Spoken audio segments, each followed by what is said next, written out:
Hey everybody, it's Rydo, and we are back to another recording session of Hearthstone. We need to get, what?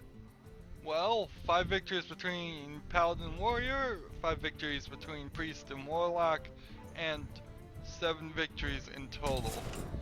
I do have a trade out, so I could trade something and try to get some overlap, but I need gold, so I wouldn't want to do that.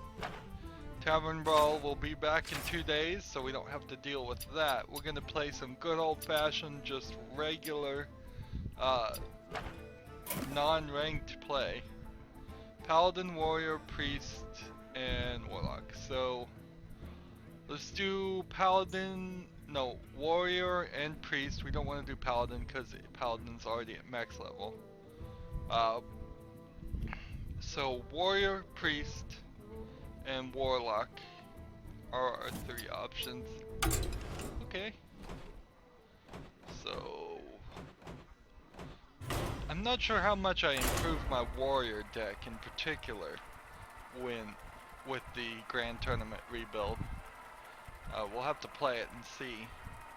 I know I massively improved my Rogue deck and have been playing a little bit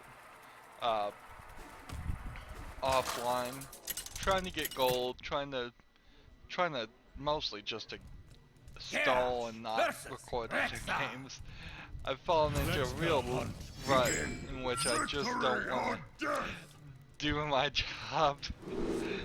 At some points, I want to find an excuse to not record more things. Don't worry, I'm not going to fall behind, but I'm probably not going to grow as fast, get ahead as much as I should be getting ahead. But it's probably fun. I concede. Alright, so look how awesome my deck is. I just have to start the game and not even show him a card and I win. That's how awesome the Warrior deck is. I love that. I love people doing that. And when you're not playing ranked, it seems to happen a lot more. It's great. Of course, we will be on to the new month pretty soon. And I will have to go back to ranked mode, but that's fine. Let's try this again.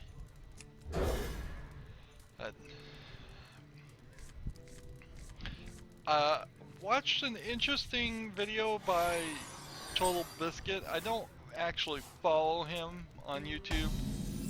He is kind of long. He probably is a lot like me in the sense, and possibly the only sense, that he goes on for probably too much. But he was talking about what the FTC says you should do for proper disclosure if you get review game copies, or if you get a game for free at all.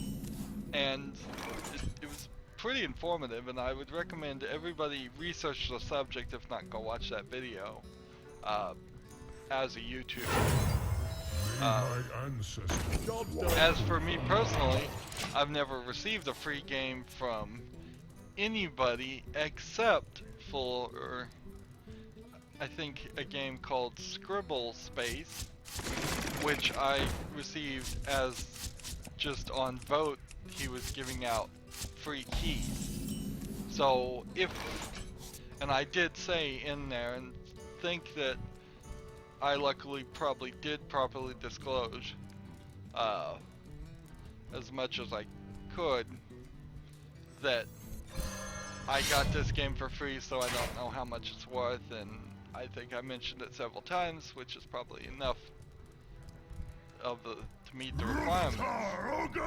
But I certainly didn't realize that that was a necessity, more that it was just something that probably should be mentioned. In general, I mentioned it because I was happy to get a free game. So after going through that, it kind of pushes me towards the point where I want to say,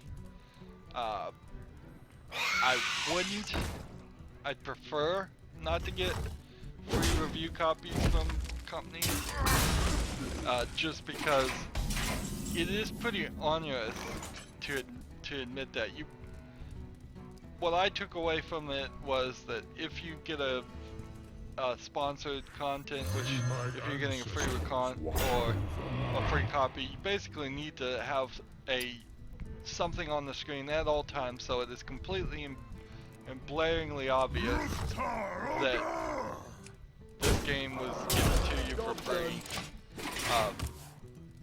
Regardless of whether I got it free from like a Twitter contest that gave away free Steam keys to anybody, or a vote contest that gave away free Steam keys, which was where I got Scribble Space from, and certainly not. The keys were just posted there. I copied one and was able to use it fast before somebody else did. So it's not even like the creator even knows who I am. But it does open up a whole bunch of doorways for people to say that you're biased. And it does open up a way in which I might very well just become more biased. Because if I don't have to think about how much a game costs, I don't have to, I just naturally won't consider that as part of the review. Of course, particularly, even if my fans start giving me games, or if my fans are giving me donations for money, or if I'm getting money from ad revenue, I'm still kind of getting the game for free at that point. In fact, unless I mean, while the argument can be made that money I earn from ad revenue is then my income and then I'm spending my income to buy the game, let's face it, in a lot of people's perspectives, no matter where it comes from, the game is going to be, for me,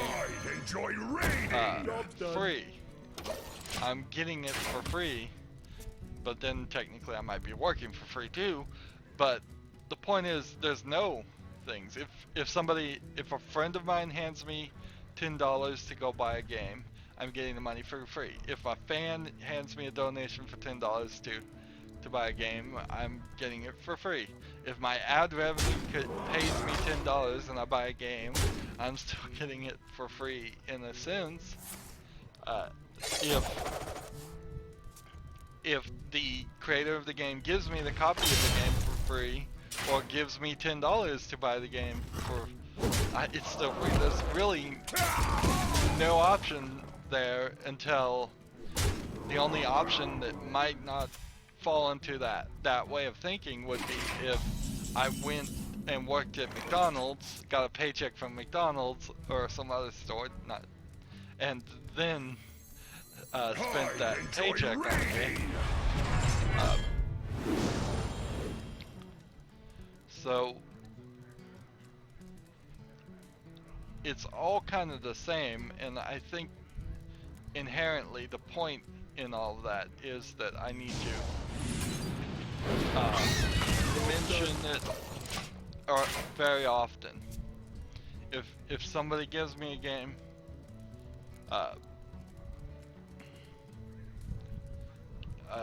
if somebody gives me a Steam key for a game, I need to mention it, and I almost certainly would. I was planning on to anyways, because that's the kind of behavior I still want to encourage. I would rather review a game and have the reason why I reviewed it because my fans want me to review it, and then I'm biased to them and their desire for my style of review.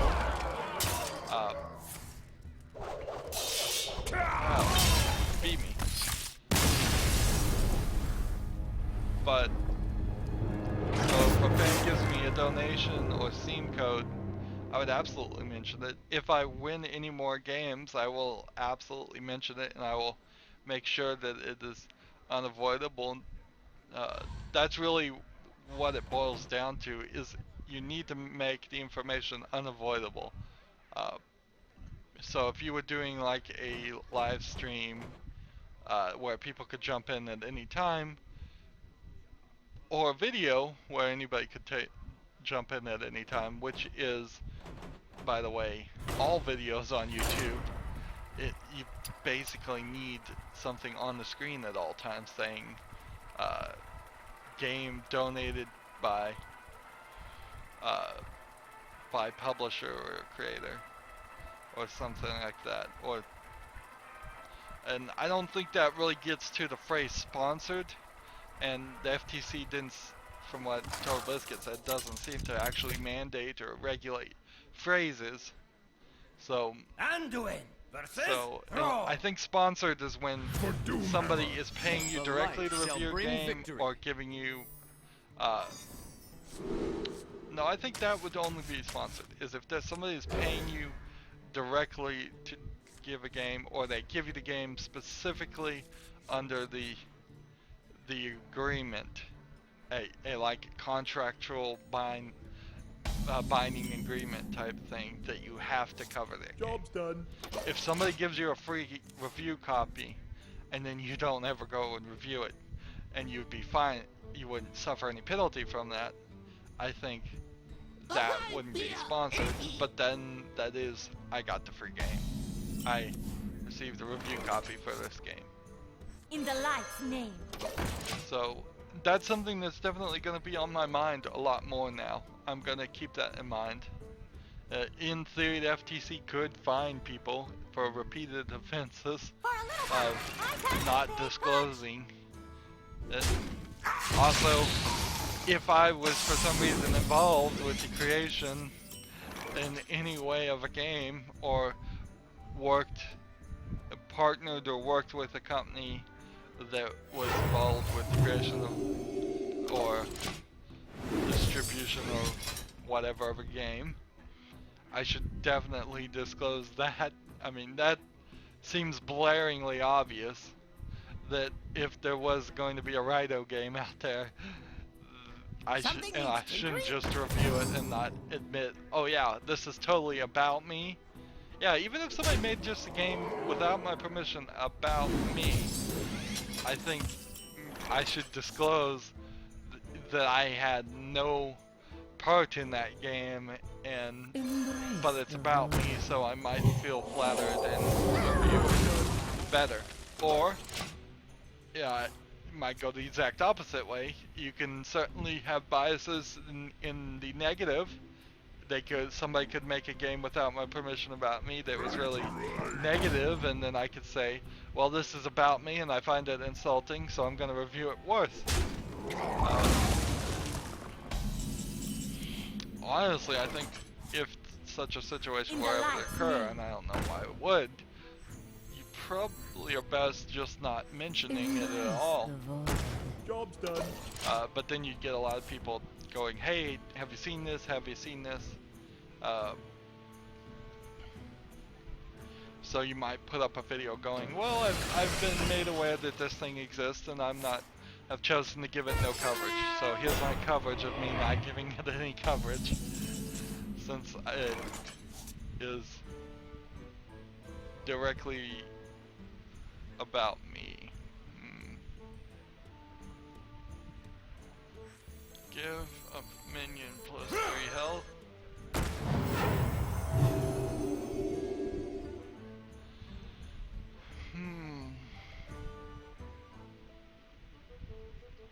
Let's go ahead and kill this.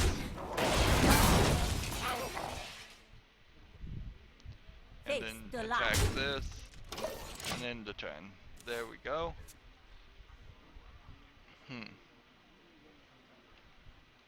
And to move off from the Total Biscuit, Jim Sterling did another video talking about Konami and his growing, potentially one-sided war against Konami, and he puts Konami footage in there, and then the Content ID immediately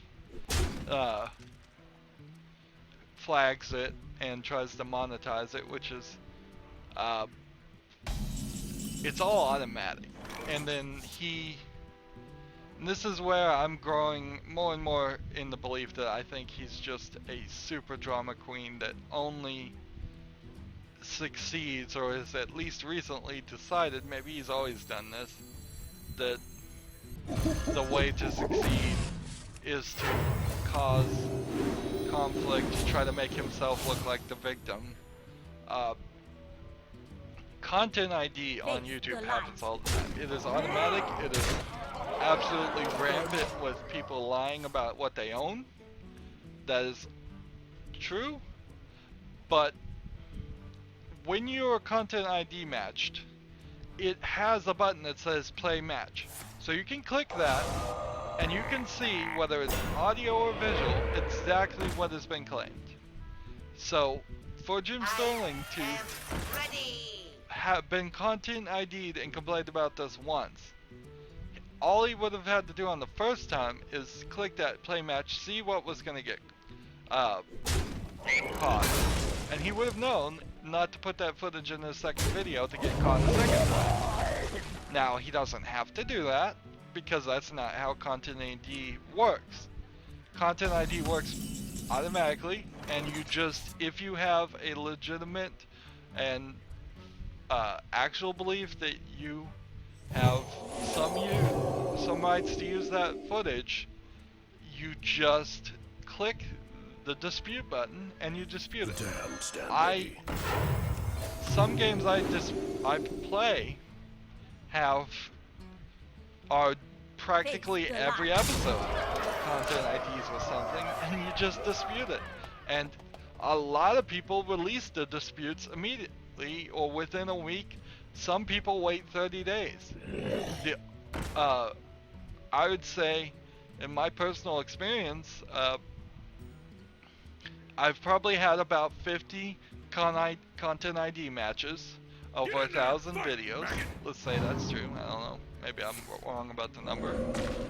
And only 4 or 5 of them have ever reaffirmed after a dispute. And I'll tell you exactly who they were. They were music rights people who claim they own music rights from footage from Tales from the Borderlands. And Tales from the Borderlands, in their intros of each episode, plays like a popular music song that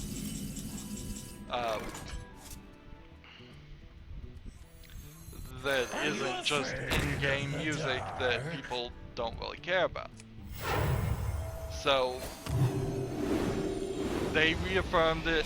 I could have certainly disputed it again and escalated it, but instead I just chose to click the other option you have, which is just remove the audio. So if you go watch the first recording of each episode of Tales of the Borderland, you will notice that in the intro cutscenes, the audio goes quiet for a second and then gets loud again, and goes quiet for a second and goes loud again. Now, I would certainly love, in some point, to not have to do that and be able to fix that footage, but it doesn't really matter. One way or the other, to me, they really are only hurting their own coverage. Every other person has released the dispute or waited 30 days and just not done anything. Now, there is, on a rare occasion, How many fingers do you see? Are you afraid? the situation that things like Portal and Portal 2 get claimed by multiple people, so you'll have a content ID, you'll file a dispute, it will get released, and then you come back months later and somebody else is claiming it. But that's about it. So that's a long lesson on how you're supposed to deal with content ID. All of it is stupid, all of it should not exist at all. Content ID could, as my understanding of the law works, be completely thrown out the window because it's not legally required, and it would make things way easier. It would just be then that companies that want to protect their copyright would say, would have to file actual legal paperwork of DMCAs, which are completely different versus against Jaina. everybody that is actually asked for it. violating Your it. soul And shall be then, mine. in the case of YouTube, they would probably be so overwhelmed that they would only be able to focus on the real offenders, the ones that actually might be doing some financial damage to their company, which probably there aren't anybody that are actually doing any financial damage to the company. Things like people that would steal entire movies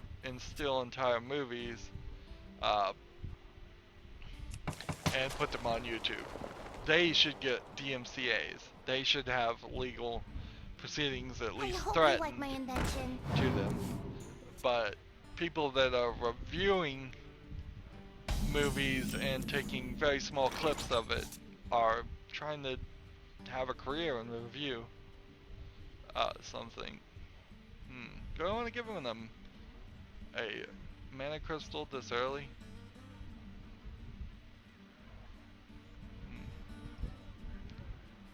Let's see. Let's do it. As the master wishes.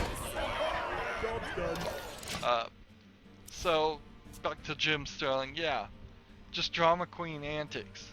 He's been doing YouTube long enough to know how content ID works. So him putting on Twitter, oh, it's happening again. It's like, of course it's happening again. Anybody, anywhere, regardless of who you are, that puts up the footage that he put up will match content ID. It's all automatic. Nobody's watching his videos at Konami and particularly flagging it. If they were, and that this would probably be funny and have and sort of deserved at this point. If somebody was watching his antics and his tirades against Konami and they were flagging it, well, he would have copyright strikes on his account. So, very first copyright strike on his account. He's probably partnered, so he's somewhat probably protected by this, or he's probably working with YouTube directly, so he's somewhat protected from this. But for a normal YouTuber, if he got one copyright strike, his entire account would be basically locked down. If he got the second one, it would, I don't think, change anything. But if he got the third one, they would have deleted his whole account. And so if they really just wanted to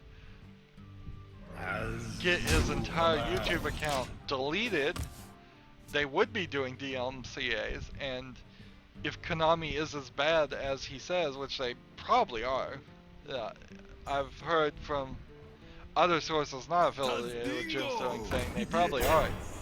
They probably wouldn't really care about the backlash if they just wanted to spitefully destroy his thing. So if they really wanted to ruin his channel, they could do it.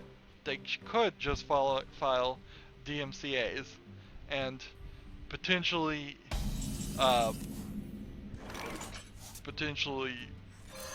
get him out.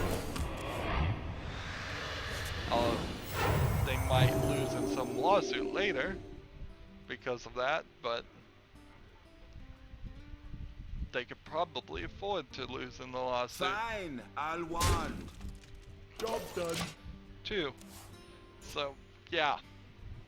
I don't even know why I keep watching him. Really. I mean, he's getting so repetitive. Every other episode is just I hate Konami or I hate Randy Pitchford because he lied to me in the press advertising thing. Is another thing is like, well, no duh. The guy who's a CEO, who's a manager, who's trying to sell a product is not going to be completely honest to you about a game. That's why you review games. That's why there's a necessity that games be reviewed, is because obviously a company lies to you. The worst thing I can say about Randy Pitchford right now is I saw him at PAX East. He's not a very good magician. he used to be a magician, and he did a few tricks, and they weren't very good. And that was the one thing I really wanted to see, is I wanted to see if he could do some decent tricks. And no, not really. I'm a fan of magicians, and I like to watch the Penn and Teller fool us, and there's a CW show, Master of Illusions, that is really just footage of magicians doing their tricks, and those magicians aren't very good either. And I like to watch it on my DVR, pause it, and go forward and frame by frame and see if I can catch what are called the flashes, the points where you see where the trick was done. And what is amazing, even regardless of the quality of a magician, a lot of their tricks, even if you know exactly what they're doing and they have figured it out, if you're looking directly at it, they can move so fast, and they can do it in such a way that you still don't see it. You just don't see the trick while it's being performed. One of the things that is a basic trick I'll spoil for you, where you can definitely see this, is you have to be a really bad magician for this not to work. There's a pin trick where they'll have a big Sharpie. It has to be a Sharpie or most people in the audience won't be able to see it. And it will have probably either a bright blue or red cap, maybe a black cap on it.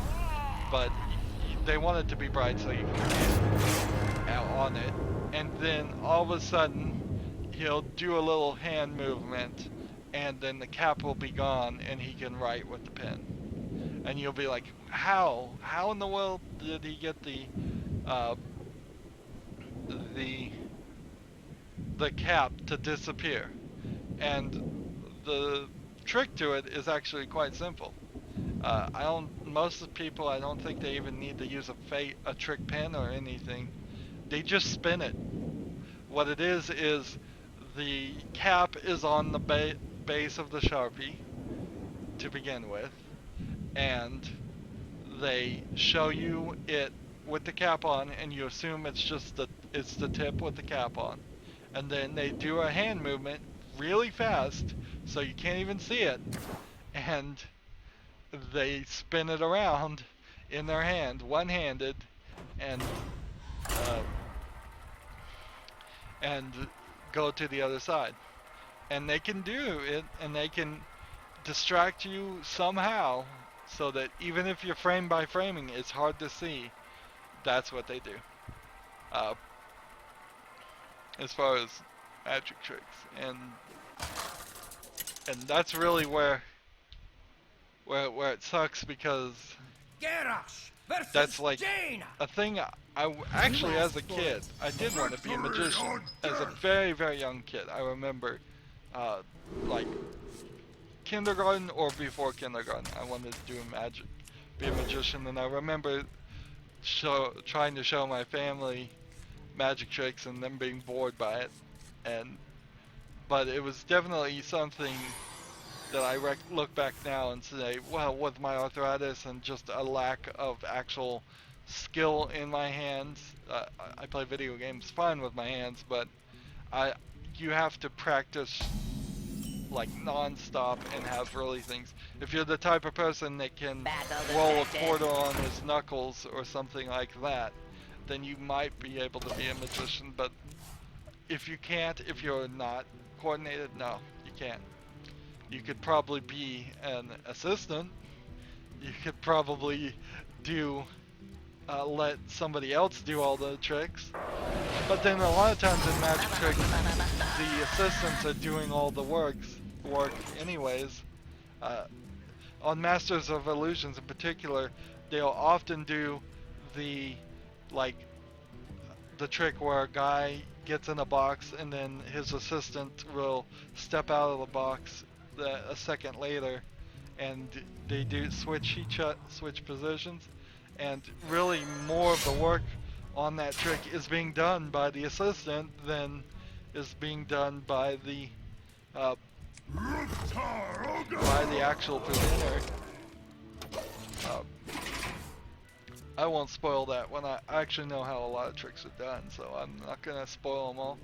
I really look forward to having the opportunity at some point to showing my nephews, taking them to a magician. I was in one show where here's a thing you should never do. I was with, like, I think a cousin, and we were sitting around this cheap magician guy, not very good, and he asked for a volunteer, and so I tried to grab my cousin's hand and lift that up and go him, and the magician, and they probably would do this more often than not, said, okay, you get up here, and did a cheap trick where he puts like a collar around you and then he puts a sword through the collar so it looks like it's going right through your neck, and he did a little bit of song and dance before that, trying to scare me, and I was like, I don't even know what's going on, I can't see what you're doing behind me, so actually being in the trick is the worst position to actually see it, because they almost never intentionally make it in a way that make the trick in a way that it is enjoyable to see it from that perspective. They always want the audience to see it almost already.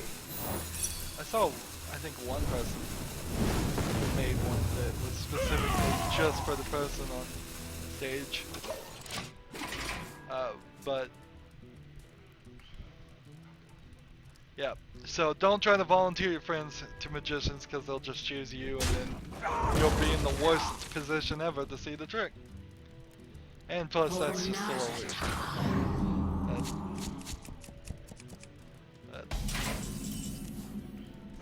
But yeah, I do look forward to, at some point, taking a nephew, one of my nephews, or all my nephews, who knows, to see a magician, or to a circus, type things like that.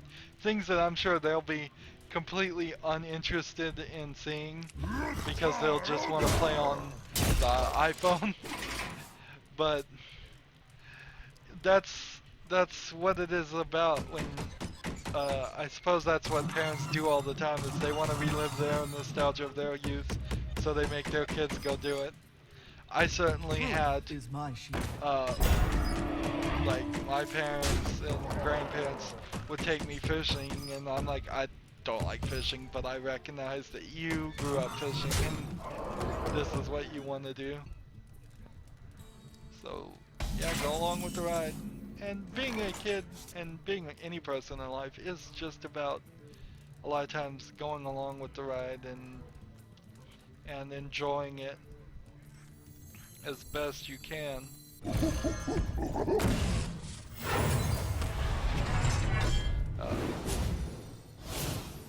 Okay, so how do I want to do this?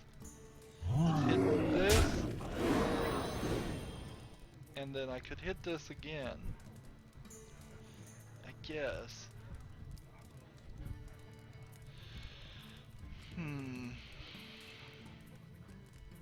This thing is just gonna die.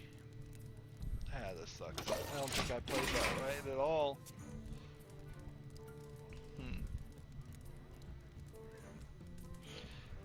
So, how long have we been going? 34 minutes. Guess I'm gonna save a conversation for next recording, because I've got a huge I think we probably should wrap up after this thing. Maybe with me recording 30-minute episodes very consistently for all my other series, I think I'll just naturally start having less games and not stick to the 5 games per recording. Let's see. I have no way of winning this at all.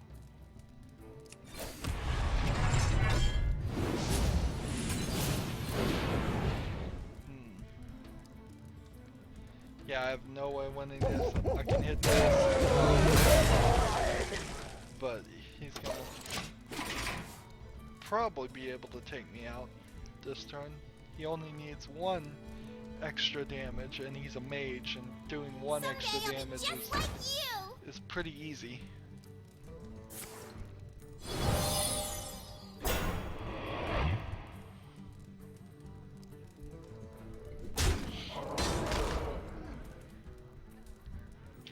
Finished recording Sam and Max Save the World, so quite a significant hassle trying to play that game because it just crashes as soon as you run it. You have to play it in windowed mode. You have to use for my recording purposes I had to use a modifier tool to patch it to 1080p. Which is not something I would normally do for games, but maybe it is something I normally do. I guess I'd have to think. Greetings from beyond the grave. It might very well be something I will normally do, because that would make sense. Well, I'm gonna lose, so let's just let him finish his game. Generously allow them to win. Unless he decides not to attack me, then I'll just concede. Yeah. I am master of magics. But yeah, I guess it would be. It won't be the situation though. If there is some independent game that only plays in window mode, and there has been one actually that I've already done, and it was a terrible recording in almost every sense. That was How Do They Do It, and it was in windowed mode, and I thought I had it set to stretch it, but I didn't, and so for my perspective it looked fine, but for the recording it was just a little box in the top left, and it was pretty bad. And the game's stupid, and the review was stupid, and it was just kind of a dumb experiment in being stupid. So I doubt I'd ever go back and try and fix it in any form, whether I downloaded the video and tried to crop it and then re-upload it, and then it would just be upscaled and look worse. But if there's an independent game like that and I don't get it right when I record it, or I can't record it at 1080p, there probably isn't going to be a patch tool to adjust it. The only reason why there was a patch tool for Sam and Max is because it's a Telltale game, and the patch tool is called Telltale Game Resolution Tool, and so they made a resolution tool that works on multiple programs, and it was an easy enough thing to hack into it. And fortunately, the games responded quite well to it. A lot of games, if you told it to run at a higher resolution, might just crash, might just have black bars around everything, and if they're just going to have black bars around everything, then there's no point in raising the resolution.